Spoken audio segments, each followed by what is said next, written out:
오늘 우리에게 주신 하나님 말씀 요한복음 4장 20절부터 24절 말씀입니다. 요한복음 4장 20절부터 24절 말씀.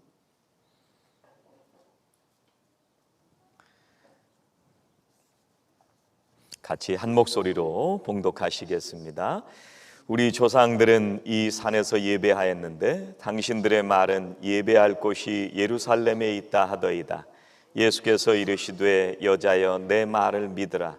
이 산에서도 말고 예루살렘에서도 말고 너희가 아버지께 예배할 때가 이르리라.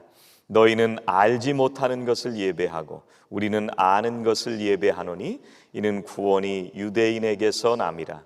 아버지께 참되게 예배하는 자들은 영과 진리로 예배할 때가 오나니 곧 이때라.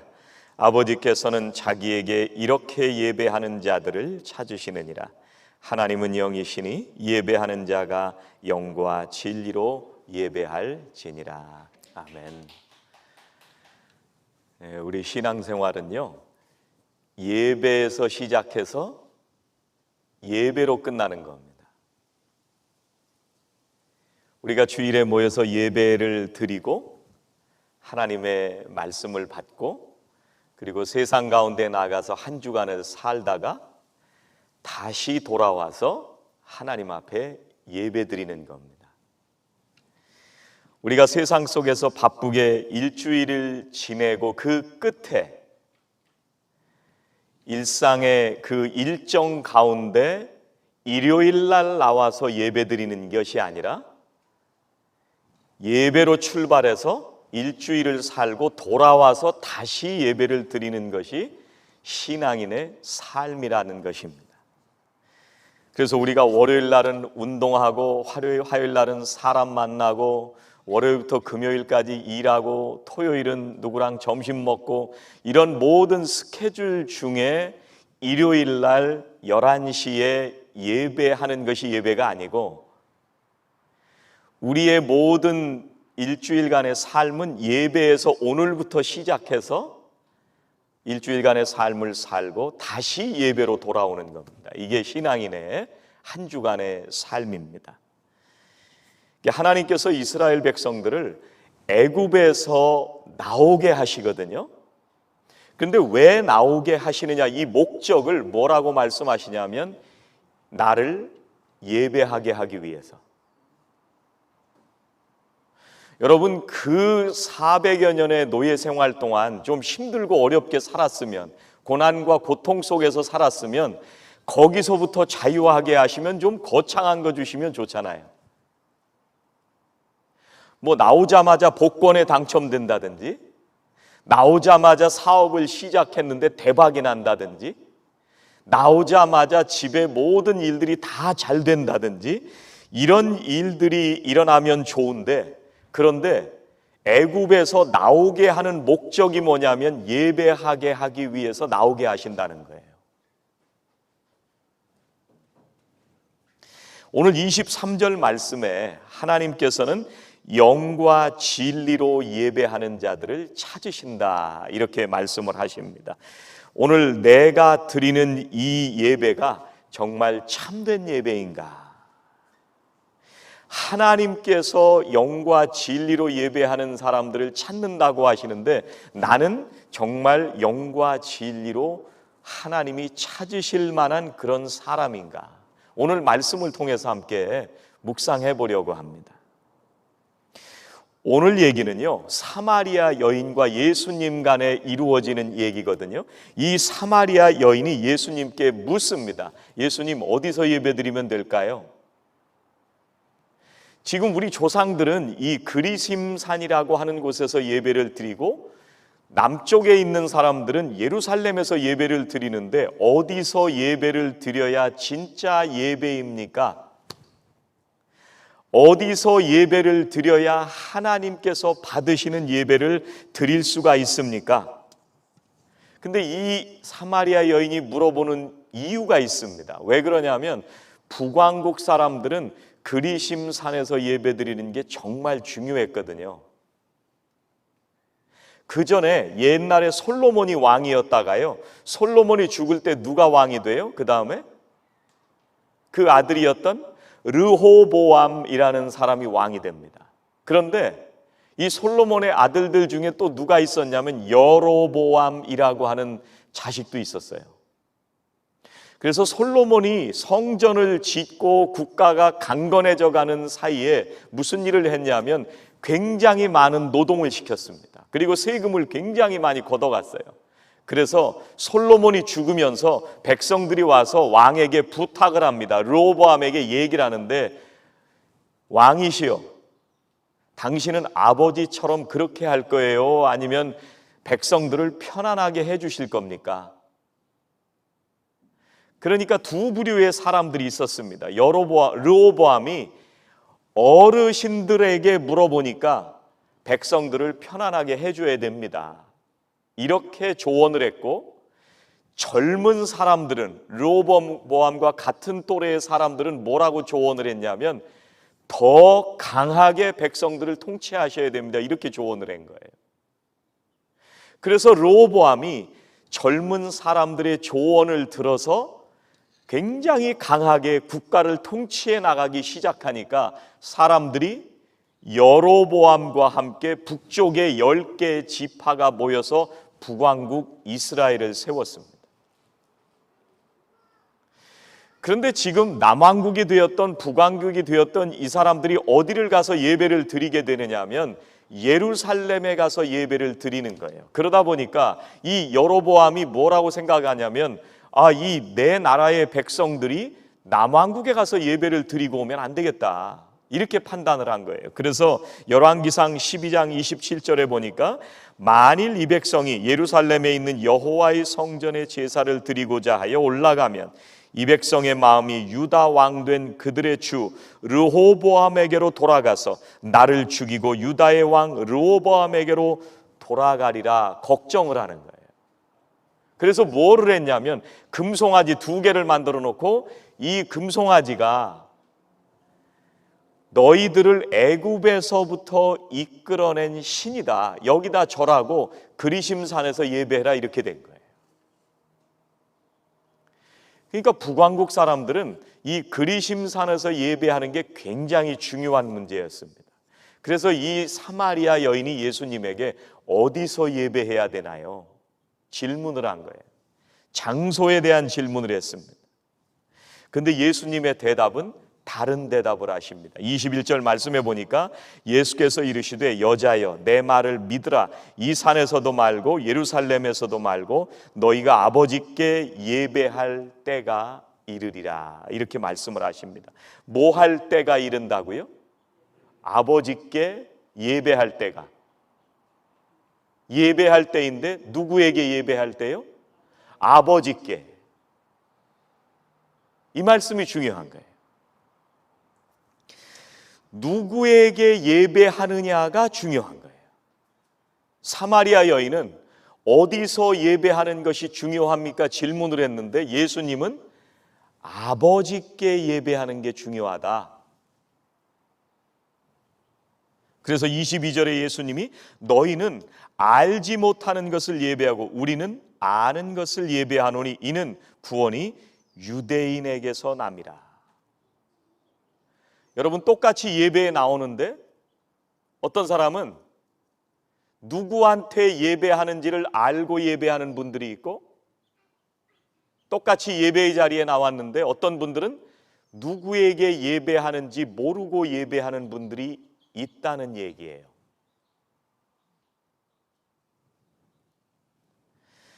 어떤 분들은 내가 지금 예배하는 그 대상이 누구인지를 분명히 알고 예배하는 사람들이 있다고 말씀하시는 거예요. 여러분, 구약도 그렇고요, 신약에서도 마찬가지고요. 이 신이라고 하는 우상을 숭배할 때 그 신이 여러 가지와 관련된 신입니다. 애굽에서 믿던 신은 풍요를 상징하는 신, 이런 신들도 있었죠. 물을 관리하는 신, 이런 식의 신들도 있었지만 많은 신들이 어떤 신이 또 있었냐면 장소와 관련된 신들이 많이 있습니다. 우리나라도 그렇죠. 산에 있는 신, 뒤뜰의 장독대에 있는 신, 앞마당에 있는 신, 화장실에 있는 신, 이런 신들이 있어요. 장소와 관련된 신들이 있습니다. 그런데 하나님은 그런 신이 아니라고 말씀하시는 거예요. 예배를 드리는 사람이 어떤 분에게 예배를 드리느냐? 그 장소에 가서 그 신에게 예배를 드리는 게 아니라 아버지께 예배하는 겁니다. 그 아버지가 어떤 아버지냐? 창세기 28장에 보면은요, 에서와 야곱 얘기가 나오잖아요. 야곱이 형을 속이고 장자권을 빼앗았잖아요. 그래서 아버지의 축복을 받고 도망을 갑니다. 어디로 도망을 가냐면 밧단 아람이라고 하는 곳에 가기 시작합니다. 근데 가는 도중에 길에서 잠을 자게 돼요. 잠을 자는데 꿈에서 하나님께서 뭐라고 말씀을 하시냐면 이렇게 말씀하십니다. 내가 너와 함께 있어 네가 어디로 가든지 너를 지키며 너를 이끌어 이 땅으로 돌아오게 할지라 내가 네게 허락한 것을 다 이루기까지 너를 떠나지 아니하니라. 이게 하나님이에요. 하나님은 어디 장소에만 있는 하나님이 아니고 야곱과 함께 어디든지 가셨던 하나님.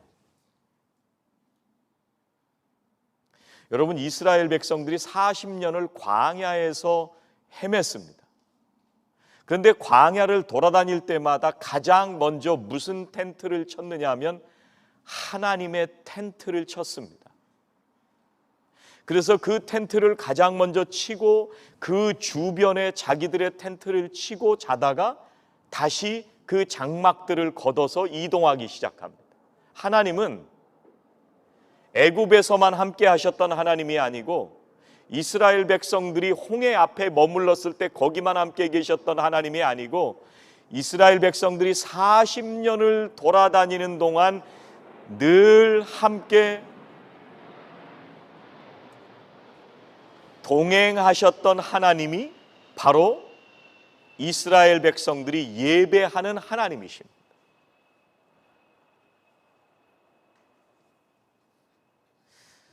여러분, 예수님께서 23절에 이렇게 말씀하십니다. 아버지께 참되게 예배하는 자들은 영과 진리로 예배할 때가 오나니 곧 이때라. 아버지께서는 자기에게 이렇게 예배하는 자들을 찾으시느니라. 여러분, 아버지를 아는 사람들이 아버지를 알고 예배하게 되고 아버지를 알고 예배하는 사람들이 참되게 예배하게 되고 아버지를 알고 예배하는 사람들이 영과 진리로 예배하게 된다고 말씀하시는 거예요. 참되게 예배하는 사람들은 영과 진리로 예배할 때가 온다 이렇게 말씀하시는데 그 때가 어느 때냐면 아버지께 참되게 예배하는 때입니다. 우리가 영과 진리로 예배를 시작하잖아요. 그 예배가 정말 영과 진리로 드리는 예배가 되려면 어떤 예배가 돼야 되냐면 아버지를 알고 아버지를 향해서 예배할 때 진짜 예배가 된다는 거예요. 구약 성경에 보면은요, 잘못된 예배에 대해서 말씀을 하시는데 사람들이 계속해서 신을 만들었습니다. 그 앞에서 절을 하고 우상을 숭배했습니다.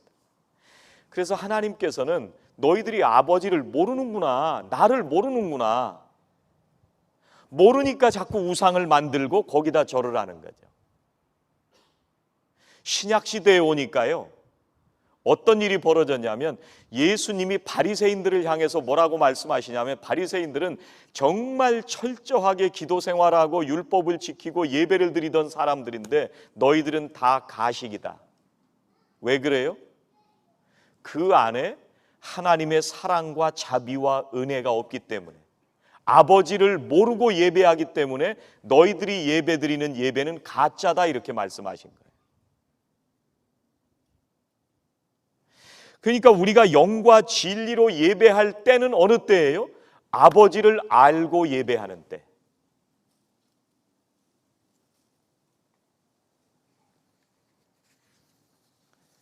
여러분, 요즘은요 디지털 시대가 돼서 편지를 쓸 일이 거의 없으시잖아요. 그냥 카톡을 보내거나 이메일 보내거나 그냥 그렇게 보내는데, 예전에는 손편지라는 걸 썼습니다. 연애 편지 쓸 때는. 그래서 내 마음을 전하고 싶을 때는 가게 가서 정말 예쁜 카드를 고르고 편지지를 골랐습니다. 내지는 집에서 편지지를 정성스럽게 술을 놓으면서 만들었습니다. 그래서 거기다가 글자가 삐뚤어질까 봐, 내 글씨가 이상하게 보일까 봐 정성을 다해서 한 글자 한 글자 썼습니다. 왜 그렇게 그 편지를 그렇게 쓰는 거예요? 내 마음에 사랑하는 마음이 있기 때문에 온 정성을 다해서 편지를 쓰는 거예요. 여러분, 우리가 예배를 드릴 때 많은 형태를 가지고 예배를 드립니다. 그런데 그 형태가 중요한 것이 아니라 더 중요한 것은 내 안에 있는 아버지를 알고 그 아버지를 향한 나의 사랑이 굉장히 중요한 거예요. 그것이 우리가 드리는 예배의 형태를 통해서 나타나게 되는 것입니다. 우리가 이런 예배를 시작할 때 묵도, 찬송, 기도, 영광송, 또 설교, 이런 순서가 있어야 내 마음에 사랑이 생기는 게 아니라, 내가 아버지를 알아야 내 마음에 사랑이 생겨나고, 내 사랑이 있어야 이 형식을 통해서 아버지를 사랑하는 표현을 드리는 거예요. 이 예배의 형태 안에 나의 사랑을 담는 겁니다. 여러분, 우리가 찬양을 뜨겁게 찬양하면서 예배하는 게 맞을까요? 아니면 전통적인 음악을 따라서 경건하고 거룩하게 조용히 예배하는 게 맞을까요?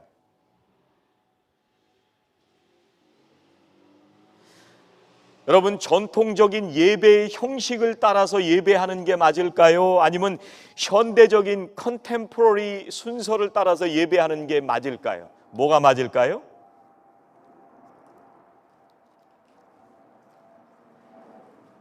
하나님을 알고 예배하는 게 맞습니다.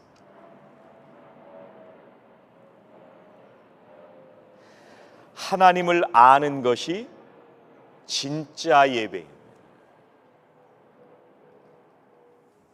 그런데 우리가 어떻게 하나님을 알게 되느냐? 하나님을 참으로 예배할 때가 온다고 말씀하셨는데, 아버지를 알아야 영과 진리로 예배한다고 하시는데, 우리가 하나님을 어떻게 알 수가 있느냐?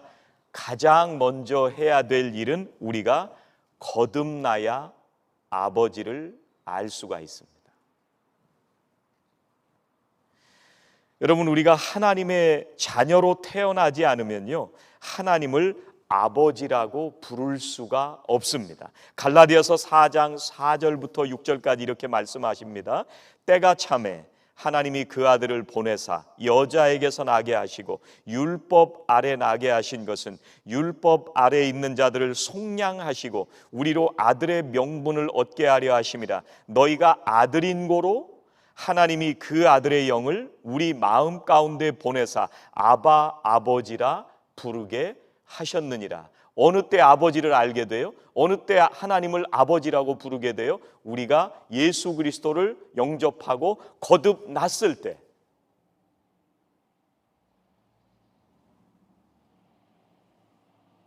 예수님은요, 아버지가 누구이신지를 보여주기 위해서 오셨다고 늘 말씀하셨습니다. 나를 본 자는 아버지를 본 자와 같다. 나를 통해서 아버지를 볼 수 있다는 거예요.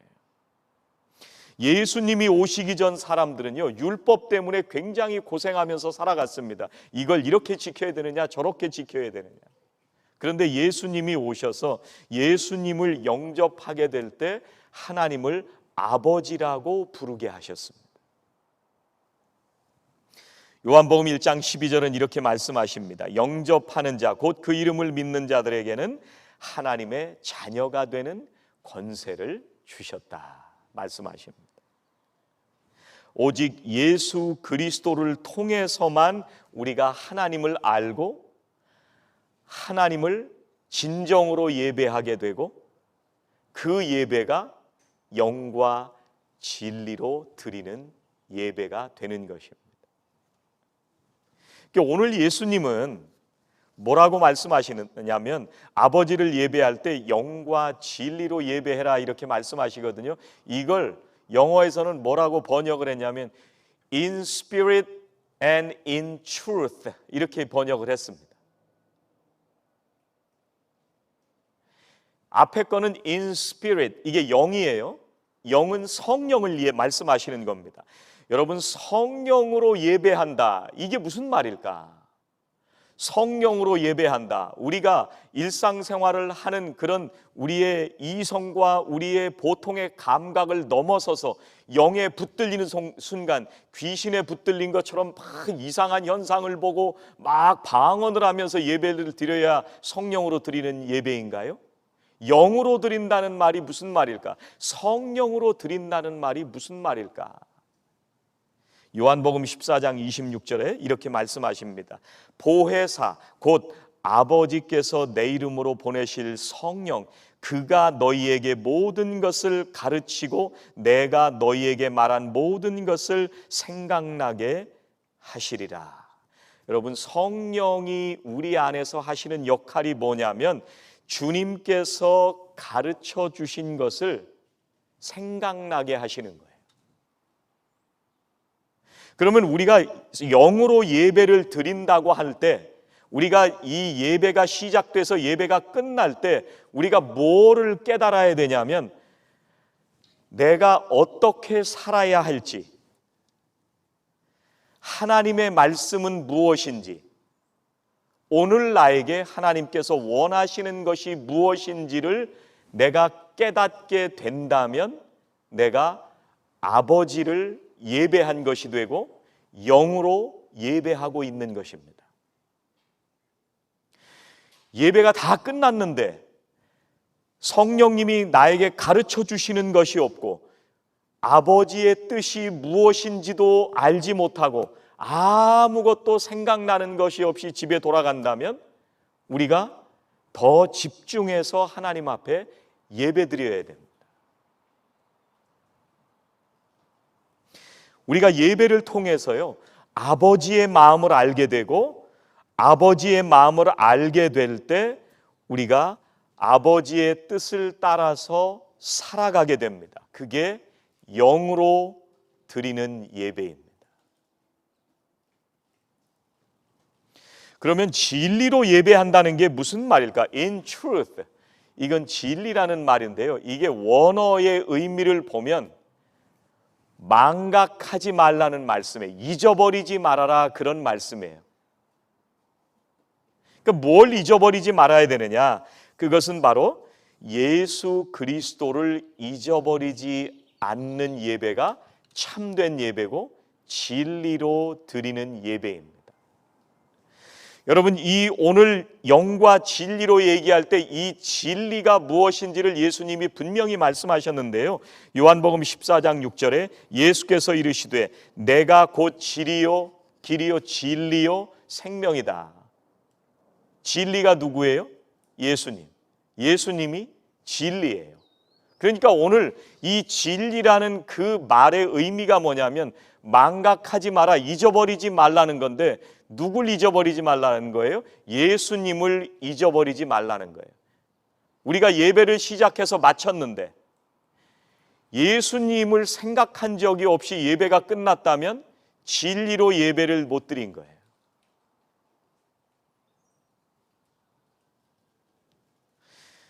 우리가 세상에 살아가는데 예배를 드리고 나서 세상 가운데 일주일을 살아갈 때 예수님을 잊어버리고 살았다? 우리가 진리로 예배하지 못했다는 얘기입니다. 여러분, 예수님 잊어버리기 굉장히 쉽거든요. 운전할 때도 잊어버리고요. 밥 먹을 때도 잊어버리고요. 내가 일할 때도 잊어버리고요. 내가 조금만 딴 생각하고 다른 일 하다 보면 금방 잊어버립니다. 운동할 때도 잊어버리고요. 얼마나 예수님을 잘 잊어버리는지 모릅니다.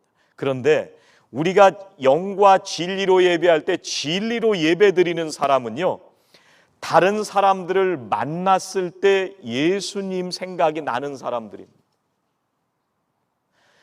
우리가 회의에 참가할 때 예수님 생각이 나서 회의를 해야 되는 거예요. 우리가 일을 하는데 내가 어떻게 이 일을 잘 해야 될까를 예수님 생각하면서 일을 해야 돼요. 내가 일하면서 누구와 싸우게 됐어요. 그 순간 내가 예수님 생각이 안 난다? 그럼 진리로 예배한 게 아니라는 거예요.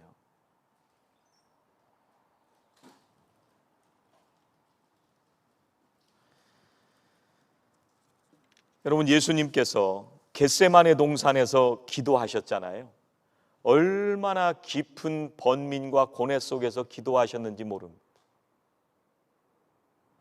예수님이 우리에게 주신 생명은요, 어떤 생명이냐면 그 깊은 고뇌와 번민 속에서도 우리들을 향해서 주시는 사랑으로 십자가에 죽기로 결정하신 그런 사랑입니다. 그 생명을 우리에게 주신 거예요. 여러분, 우리가 세상 가운데 고민하는 많은 문제들이 있습니다. 우리가 여러 가지 가정에서 생활할 때도 내가 고민하는 것들이 많이 있습니다. 돈을 쓸 때도 고민하는 것들이 많이 있습니다. 내가 이만큼을 써야 될까? 내가 저 사람에게 돈을 이만큼 줘야 될까 말아야 될까? 내가 저 사람을 위해서 시간을 써야 될까 말아야 될까? 내가 저 사람을 섬겨야 될까 말아야 될까? 수없이 많은 일들을 결정할 때 예수님은 무슨 문제까지 심각하게 고뇌하고 번민하며 기도하셨냐면, 내가 저 사람을 위해, 세상의 모든 사람을 위해서 죽어야 할까 말아야 될까, 생명을 놓고 번민하고 고뇌하셨어요. 그 가운데 주신 생명입니다.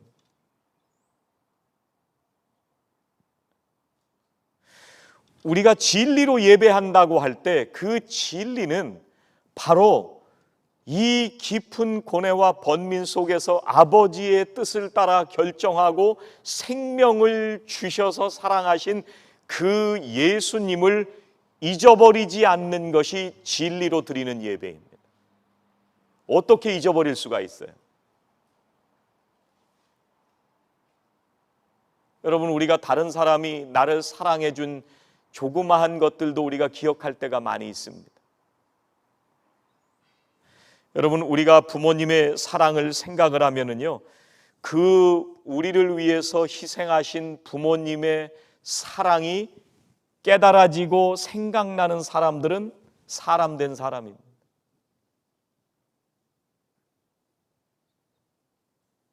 부모님이 우리를 위해서 얼마나 희생하셨는지, 우리를 위해서 그 모든 살과 피를 다 우리를 깎아줘 주시면서 그 희생해 주신 사랑이 안 깨달아진다? 그럼 부모님을 모른다는 얘기입니다.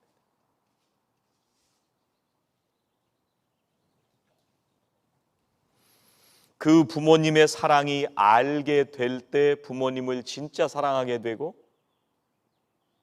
그 부모님의 은혜에 감사하게 됩니다. 우리가 진짜 예배를 드린다는 건, 진리로 예배한다는 건 우리를 위해 십자가의 모든 피를 흘리시고 살을 찢으셨던 그 예수님의 사랑을 기억하는 사람들이 드리는 예배가 진리로 드리는 진짜 예배인 것입니다. 한 주간을 살아가면서 그 예수님을 기억하면서 살아가는 사람들의 신앙의 삶이 진짜 예배드리는 사람들의 신앙의 삶입니다. 우리가 예배할 때 우리의 예배에서 가장 중요한 분은 하나님이십니다. 우리가 하나님이 누구이신지를 바르게 알고 예배를 통해서 아버지의 마음과 아버지의 뜻을 깨닫고 예배할 때마다 나를 위해서 십자가에 피 흘리신 예수 그리스도를 기억하고 영과 진리로 예배하는 모든 성도님들 되시기를 주의 이름으로 축원합니다. 기도하시겠습니다. 하나님 감사합니다. 오늘도 예배의 자리에 나오게 하여 주시니 감사합니다. 세상 가운데 아버지를 알지 못하고 매일매일 저희들이 분주하게 살아왔던 저희들이 주님 앞에 나와 예배할 때에 하나님 앞에 영과 진리로 예배하게 하여 주시니 감사합니다. 예수 그리스도의 보혈의 은혜를 통해서 하나님의 자녀가 되게 해주시고 아버지를 알게 하시고 그 사랑을 알게 하여 주시고 하나님의 뜻을 알게 해주시니 감사합니다. 주님의 그 귀하신 사랑을 알게 하시니 감사합니다.